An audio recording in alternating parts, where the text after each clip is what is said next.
Hello at welcome! Sa talakayan natin na yon, sisilipin natin ang isang kwento tungkol sa pambihirang kapangyarihan ng simpleng pakikinig, lalo na sa isang mundong punong-puno ng ingay.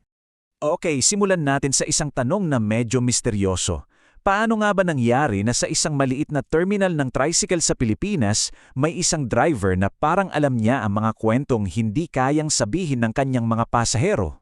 So eto na nga ang kwento ni Mang Ernesto. At para malinaw, hindi siya tsismaso o manghuhula, pero napansin talaga ng buong bayan etong kakaibang gift niya.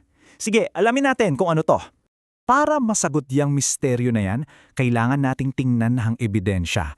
At ang ebidensya, walang iba kundi ang kanyang mga pasahero. Okay, unang pasahero niya for the day, isang estudyante. Tahimik lang, pero alam mo yon, kitang-kita mo sa mukha niya na may mabigat siyang iniisip. At dito sa isang napakasimpleng tanong pero puno ng pag-oobserbasyon, ipinaramdam ni Mang Ernesto sa estudyante na, "Uy, nakikita kita. Nakikita ko yung pagkabalisa mo." Sunod naman, isang nanay. Dala-dala niya yung mga pinamili niya, pero parang mas mabigat pa doon yung mga pasanin na hindi natin nakikita. At ito yung nakakabilib, di ba? Hindi siya nagbigay ng advice. Hindi niya sinabing, dapat gawin mo to. Ang ginawa lang niya, binigyan niya ng pagkakataon yung nanay na kilalanin yung sariling pagod. Sa simpleng pakikinig na yun, na-validate niya yung nararamdaman ng ina. Parang sinabi niya, okay lang mapagod. At yun pa lang, grabe, ang laking ginhawa na para sa kanya. So, itong simpleng gawain na to, nagkaroon to ng parang ripple effect.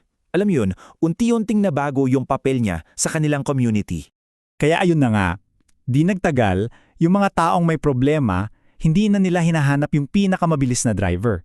Ang hinahanap at hinihintay nila, yung driver na nakikinid. Para mas makita natin yung epekto niya, heto ang isang perfect example. May dalawang magkapitbahay na matagal nang may alitan.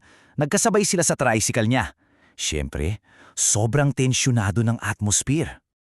Ang galing dito, no? Hindi siya nakisawsaw, hindi siya pumili ng panig. Nagbigay lang siya ng isang banayad na obserbasyon na parang nading daan para sila na mismo yung magkaayos. So ang tanong ng buong bayan, paano niya to nagagawa?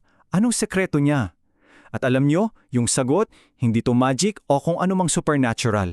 Ito ay isang pamana. Okay, so tara na, puntahan natin yung pinakaugat ng lahat, yung puso ng kwento. Nagsisimula ang lahat sa kanyang ama, na siya ring orihinal na driver. Kasi yung tatay niya, tinuruan siya na ang pagiging driver higit pa sa simpleng pag-navigate lang sa mga kalsada. At ito yung pinaka-importanting bilin sa kanya. Isang napakasimple pero sobrang makapangyarihang payo. Ito yung naging susi sa lahat ng ginagawa ni Mang Ernesto. Dahil sa pamanang yun, naintindihan ni Mang Ernesto na yung tricycle niya, hindi lang to basta sasakyan, higit pa to sa simpleng transportasyon. At lalo itong tumatak sa kanya nang may sumakay na isang matandang babae na umiiyak dahil miss na daw niya yung anak niya.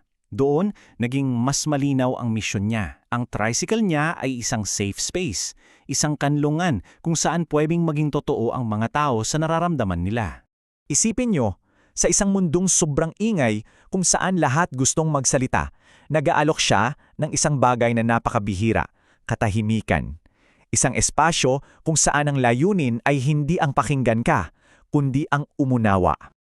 At yung ginagawa niya, hindi ito superpower ha? May pangalan yan. Ito yung tinatawag na empathetic listening. Isang kasanayan na kayang-kayang baguhin ang takbo ng araw ng isang tao. Kaya ang kwento ni Mang Ernesto, isa siyang magandang paalala na sa isang mundo kung saan lahat tayo ay gustong-gusto ng may makinig sa atin, baka ang pinakamakapangyarihang tao pala ay yung taong marunong talagang makinig. At yan ang iiwan naming tanong sa inyo. Sa mundo ninyo, sa paligid ninyo, sino kaya ang naghintay lang ng isang taong handang makinig?